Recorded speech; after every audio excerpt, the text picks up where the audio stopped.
Looking ahead to high school football, a marquee matchup in Michigan this Friday. Two perennial powers, Whiteford and Sand Creek. Solid again, both 3-1. It looks like a bounce-back game, but there's more to this than meets the eye and the records on paper. The pigskin professor, Mike Jewell, sorts it out and gets us primed for a tri-county throwdown.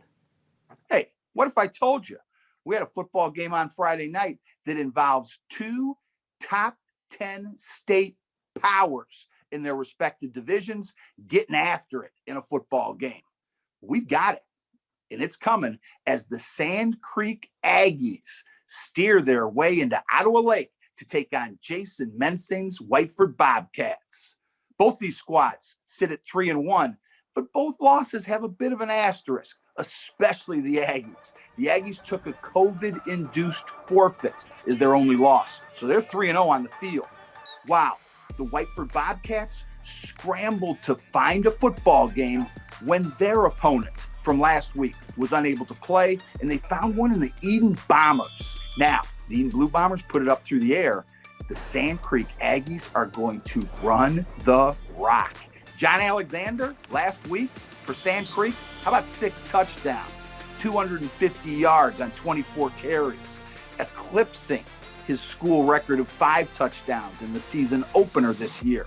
Alexander gives you a focal point defensively, and that's where Levi Hilliard, Jack Andrews, Noah Bauman are going to have to dominate the line of scrimmage, come to play, and get to Alexander before he's allowed to get started.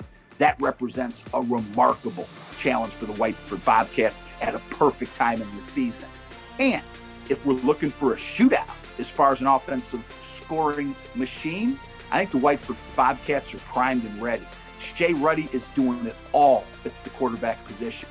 He is a wonderful runner, maybe the team's best from preseason comment by Mensing, and he's got the ability to throw the ball with weapons like Andrews, last year's season high receiver.